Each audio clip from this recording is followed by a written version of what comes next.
வணக்கம். Welcome to mister review channel.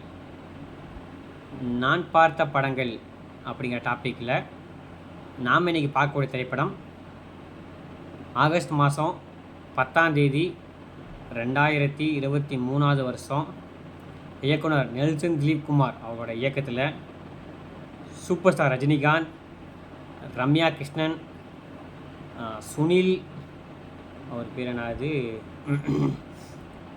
Shivarajkumar, Mohanlal, Dilip, அப்புறம் அவர் பையனும் ஒருத்தர் நடிச்சுப்பா, அப்படி அவர் பேர் தெரியல, தமன்னா, விநாயகம் மற்றும் யோகி பாபு மற்றும் பலர் நடித்து 2023 வருஷம் ஆகஸ்ட் மாதம் 10ஆம் தேதி அனிருத் ரவிச்சந்திரன் அவரோட இசையில் சன் பிக்சர்ஸ் அவரோட தயாரிப்பில் வெளிவந்த ஜெயிலர் அந்த படத்தை தான் பார்க்க போகிறோம்.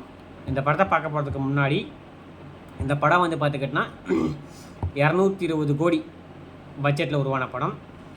ஆனால் ரஜினிகாந்துக்கு வந்து பார்த்துக்கிட்டோன்னா அவரோட லைஃப் டைம் ஹையஸ்ட்டு கலெக்ஷனான மினிமம் வந்து பார்த்துக்கிட்டோன்னா 600 கோடிக்கு மேலே கலெக்ஷனை கிராஸ் பண்ண படம் தான் இந்த படம் தான். இது படத்தோட கதை வந்து பார்த்துக்கிட்டோன்னா ஒன்றும் இல்லைங்க, சிலை கடத்தல்.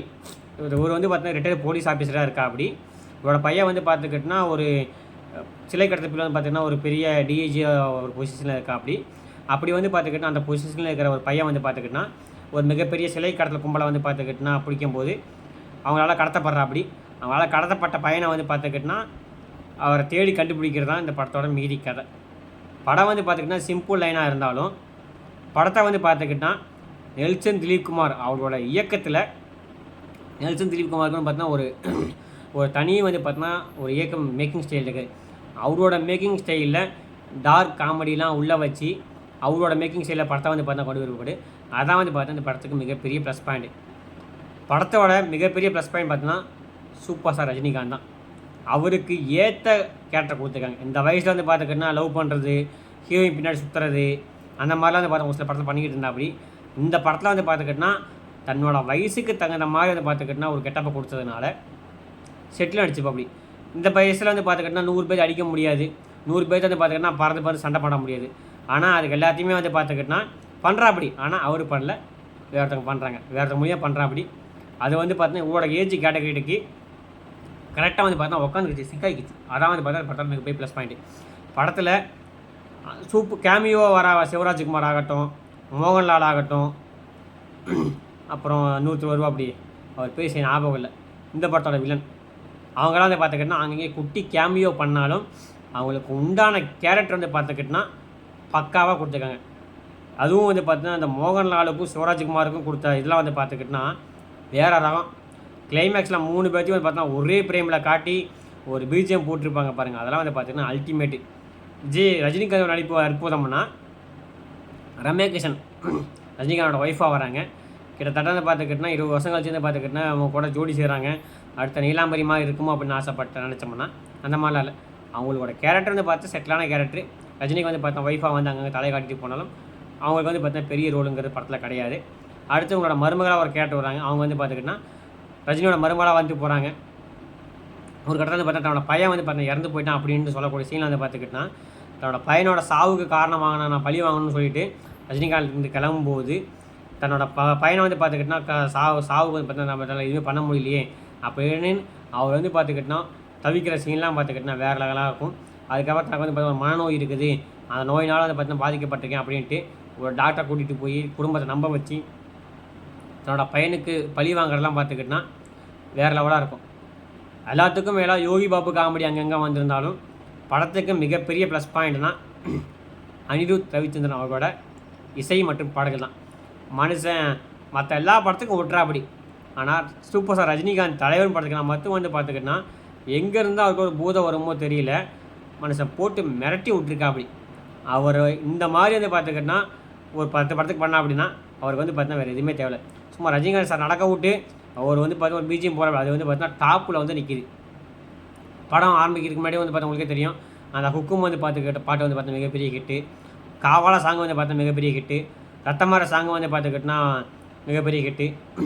எல்லாத்துக்கும் மேலே படத்தில் வரக்கூடிய பின்னணி இசை மனுஷன் மிரட்டி விட்டுருக்காப்படி, பிரித்து மேய்ஞ்சிருக்காப்படி. படத்தில் ரஜினிக்கு அடுத்து மிகப்பெரிய ஹீரோனா அனிருத் ரவிச்சந்திரன் தான், மற்றபடி வேறு யாருமே கிடையாது.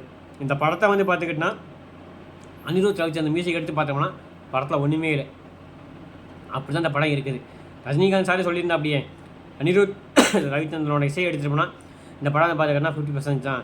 50%க்கு காரணம் வந்து பார்த்தீங்கன்னா அனிருத் ரவிச்சந்திரன் தான் இந்த படத்தோட வெற்றிக்கு காரணம் சொல்லியிருக்கா. அப்படியில் அப்படின்னா அனிருத் ரவிச்சந்திரன் இந்த அளவுக்கு இந்த படத்துக்கு வந்து பார்த்தா பாடுபட்டவங்களுக்கு தெரியும்.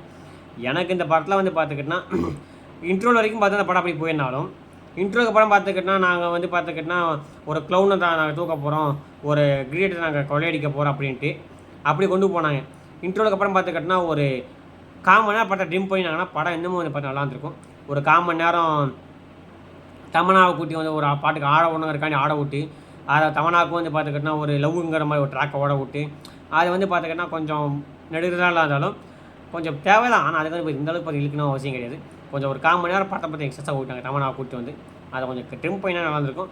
ஆனால் தமனா கூட்டி வந்ததுனால பார்த்துக்கிட்டோன்னா மிகப்பெரிய ஹிட்டு ஒரு காவால சாங் கிடச்சி அந்த பாட்டு தான் அந்த படத்துக்கு மிகப்பெரிய ப்ரொமோஷனாகவே அமைஞ்சிது. இல்லைன்னா அந்த படம் வந்து பார்த்தா இந்த அளவுக்கு வந்திருக்காது. எனக்கு இந்த படத்தில் பிடிச்சதுன்னா காவால சாங்கு, ஹுக்கும் டைகருக்கும் சாங்கு, அது போக படத்தோட பின்னணி இசை, கிளைமேக்ஸில் நான் 3 பேர்த்தையும் காட்டுற ஒரு ஃப்ரேம் போதுங்க. ஃப்ரேம் பாருங்க ஜி அப்படிங்கிற சொல்கிற மாதிரி அந்த கிளைமேக்ஸில் காட்டுற ஒரு சீன் ரஜினிகாந்த் சாரம் பார்த்துக்கிட்டா சும்மா அந்த சூட்டை பற்ற வச்சுட்டு புகை விடும்போது வரக்கூடிய சீன்லாம் பார்த்துக்கிட்டா பழைய ரஜினிடா வந்துட்டாரா அப்படின்னா நமக்கு எனக்கு தோணும். அதான் வந்து பார்த்து படத்தில் மிகப்பெரிய ப்ளஸ் பாயிண்ட். அங்கங்கே வந்து பார்த்துக்கிட்டா யோகி பாபு காமெடி ஒன்று சிரிக்க வச்சாலும் நாங்கள் நெல்சனுக்கு உண்டான டார்க் காமெடி வந்து பார்த்தாங்க அழுத்து வச்சுருந்தாலும் ரஜினி சாருக்காண்டி படத்தை நீங்கள் கண்டிப்பாக பார்க்கலாம். இந்த படத்தை எத்தனை பேர் பார்த்தீங்கன்னு தெரியல. நான் அந்த படம் 2 டைம் பார்த்தேன். அந்த அளவுக்கு அந்த படம் ரொம்ப பிடிச்ச படமாகி போச்சு. உங்களுக்கு எந்த படத்தை நான் பிடிச்சிங்கிறத மறக்காமல் கமெண்ட் பண்ணுங்கள். மீண்டும் ஒரு திடீர் விமர்சனம் சந்திப்போம். மறக்காமல் சேனல் அனைவரும் சப்ஸ்கிரைப் பண்ணுங்கள். சப்ஸ்கிரைப் பண்ணிவிட்டு பக்கத்தில் இருக்க பெல்லைக்கான கிளிக் பண்ணுங்கள். பெல்லைக்கான கிளிக் பண்ணிவிட்டு முழு வீடியோ பாருங்கள். முழு வீடியோ பார்த்துட்டு சேனலில் வீடியோவை லைக் பண்ணுங்கள்.